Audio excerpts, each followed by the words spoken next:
Now, with that in mind, is everyone ready to draw? Yeah, all right, let's get started. Now, Russell's going to start off with a circle. He's a pretty round character, so we're going to place this right in the middle of the page. You're just going to need room above and below so he can expand. I'm going to use my shoulder to create like a circle about the size, like the center and third of your page, and you want to make a few so you have options to choose from. We're then going to divide our circle in half. So I'm placing a vertical line going down the middle. And then I'm going to place a U going about halfway down. These shapes are what we call guidelines. They're going to guide us throughout the rest of this process. Kind of looks like we're building up a basketball on our page, and these are going to help us find his facial features a little bit later on. But at this point, we're actually going to start below this because the first thing that we need to start to really build is his head shape. He's very round, but he's not quite this round. So we need to go down and we're going to build up more of his cheeks. And these cheeks actually start on the side of the circle. We're going to bring down C curves. Kind of looks like we're adding parentheses. They're going to be very flattened C curves going down. And we're pretty much just expanding his head so it looks a little bit more like an oval. And on the bottom, we're going to place some diagonal lines that come to a little point.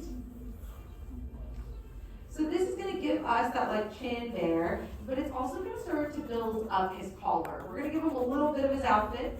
So below this, we're going to add another triangle. So we're going to bring down 2 more diagonals. And right where this bottom one is, we're going to add a box that goes over it. So what we're going to be building next is his neckerchief. It kind of looks like his ascot. And that's what we see for his like wilderness like outfit. We're adding this little box here, which is going to show the knot in the middle. So to add the sides, we're actually just going to bring down some diagonals. We're going to bring this back to the box.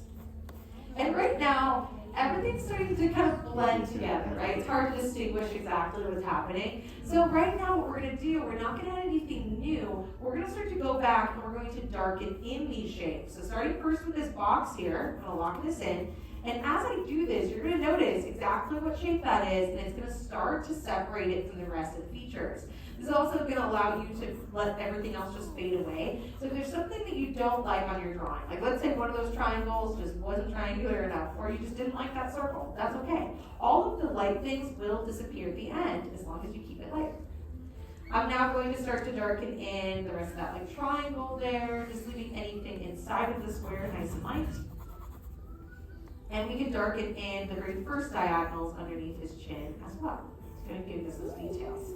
Now, when they were making this movie, they did a ton of research. This is something that Pixar is very fond of. Every time they're making a movie, they'll do research on where it takes place, but also anything that involves the characters. That way, if you have any like attachment to these, like let's say for example, you were a Boy Scout or a Girl Scout, you have some knowledge of what like a wilderness explorer might be, right? They're very similar. So they did their research to make sure that it felt accurate. That way, if you go to the theaters, you're not noticing everything that might feel wrong. It just kind of helps you experience the whole thing. So they actually did do some research into like Boy and Girl Scouts themselves, but they couldn't use the name because it's legally they just weren't allowed to.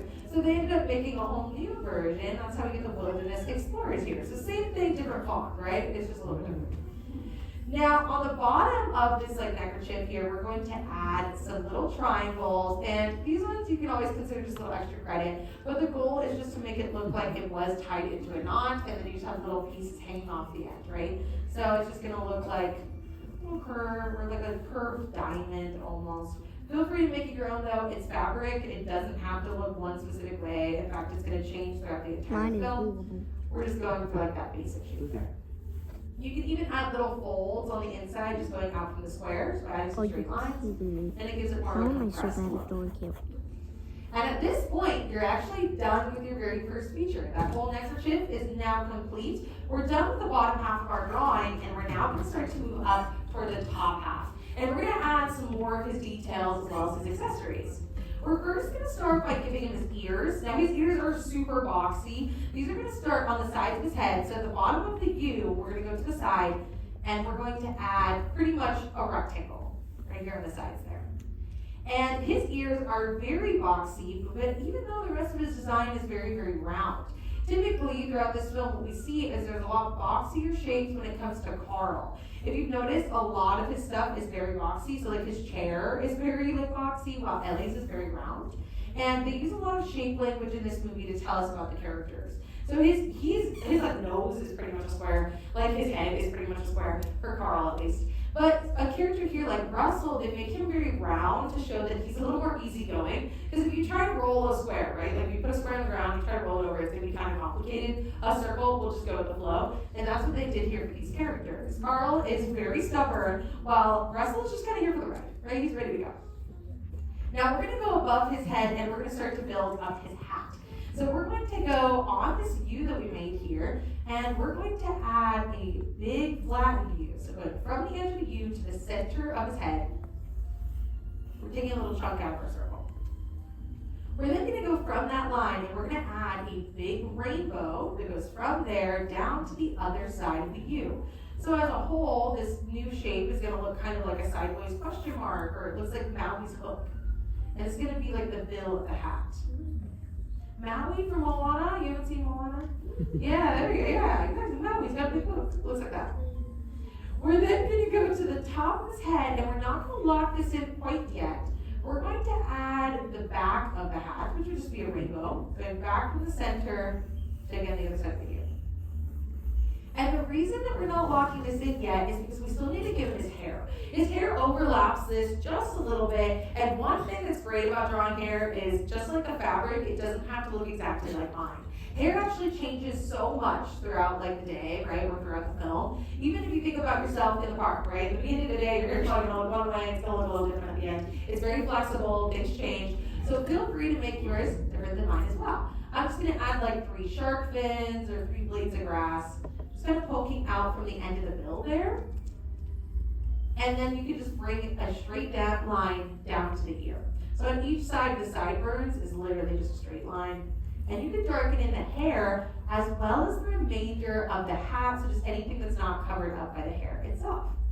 Hair is actually a very big challenge when it comes to animation. It's the hardest thing to animate. Both hair and water have always been a big challenge because both of them are very unpredictable. And they use that like technology to really they built it up a lot over the years. In fact, it took them 2 years to build up Merida's curls and Brave. It took a long time to build up the hair for Sully in Monsters Inc. This has been a big challenge throughout all of the years. But by the time they came to Up, it definitely got a little bit easier. Still a challenge, but definitely the technology has progressed since the very beginning. Now, they actually gave Russell this baseball hat, not only because he's a wilderness explorer, but this actually comes back to the person that inspired Russell. Because when they were making this movie, they actually had a person that has been working at Pixar for a while, and he's worked in many projects. Now, he wasn't the voice actor for Russell, but he has done some voice acting, including he played Emile in Ratatouille. Everyone's seen Ratatouille, right? Yeah, that's Remy's brother. Right now, I'm just locking in the head shapes, anything that's not covered up by the hat. He also plays Squishy from Monsters University. He also plays Socks from Lightyear. So this man's name is Peter Sohn. And Peter Sohn not only has voice acted in all of those roles, he also has been a director at Pixar. Not this film, but he did direct Elemental as well as The Good Dinosaur. And for this movie, he was the visual inspiration for Russell, which I think is such an interesting flex. I don't know, if someone told me that, I'd be like, okay, sure. And here's, so these are the people he voiced, these are the movies he directed, and here is Peter Sohn. Yeah, look at him and look at Russell, right? Like they're the same person. Literally, yeah. When he was working at Pixar, at some point, someone must have been like, oh my gosh, you must have been such a cute child, right? And he was like, I was. And he just gave them his childhood pictures, and they used those to build up Russell. And that's actually why he has the same hat, because he was known for always wearing his hat. And I think that's really cute, just like a little nod to Peter Sohn. So even though he wasn't like a huge part of like the creation of this movie, he was a huge part of Russell in general. And I feel like I would put that like on a shirt so everyone knew I made Russell, right? I feel like that'd be super funny. But at this point, we're actually done with the whole silhouette of our character. We're now going to go to the inside and we're going to build up his face. Now his face starts first with his nose, which is going to sit right on top of the rainbow, or the U that we made. We're going to place a rainbow. This is by far his easiest feature, because once you have a rainbow, you're done. Nose is complete. Yeah. We're then going to move down and we're going to start to build up his smile. Now his smile is very wide, but it's also very close to his nose. You want to make sure you don't go all the way to the bottom of his chin or he's going to look like a horse, like he's got really long lips. So we're going to instead keep this very close to the nose and we're adding a wide view, give him a big smile. And to show that his smile is so big that it's actually pushing up his cheeks, we're just going to place little U's right at the top. Typically we have rainbows, but to give him a very childlike look, almost giving him like little chubby cheeks, we give him little U's to stretch up that cute little smile. We're then going to move up from here. In the next feature we're going to build up are going to be his eyes and his eyebrows. Now his eyes are going to be on that U that we made in the very beginning. It's the same exact shape. We're going to use that. And we're going to go above each side of the smile. On that line, we're going to add a little straight line here, just following the U. And we're going to add a rainbow on top of it. So we're going to give him these nice big eyes. And on the inside, you can place his pupil. Now, his pupils can actually be whatever shape you would like. In the film, what we typically see are those ovals. However, if you wanted to put hearts in there, if you wanted to put stars, if you wanted to give him a new patch, you could put that in his eyes, and it's still going to look just like Russell. I'm going to stick with the classic shape, but this is always a chance for some extra credit to get a lot of fun with your drawing. You can even add like a piece of chocolate. What character loves chocolate in this movie? Kevin. Yes, I love Kevin. Kevin the bird, right? Now, Kevin was actually a very big challenge when it came to this movie because she is very, very detailed. Now, one thing, I mentioned that hair is very difficult. Well, so are feathers. Because feathers should look, very soft, but they also need to look very shiny. And they had a big challenge when it came to Kevin, which was actually the most expensive character to make in this film because of those feathers and all those little details. So it took them a long time to get the character right. But I'm really glad she was included in the movie. And she's really fun. Now, above the eyebrows here, we're going to add, of the eyes, we're going to add some eyebrows, which are actually just rainbows. And the higher you make these, the more surprised he's going to look. And I'm just going to place this right above. And anything else you want to give your Russell from here is considered extra credit. So if you want to shade in his hair, you definitely can. You can even give him a little bit of blush by adding a tiny bit of shading on his cheeks. Never required, but nice and fun. You can put Kevin in the background if you would like. But the last thing that we all need is a signature. So whenever you're done, find a spot on your page and sign your name nice and proud. And that's it. You drew your very own Russell. Now,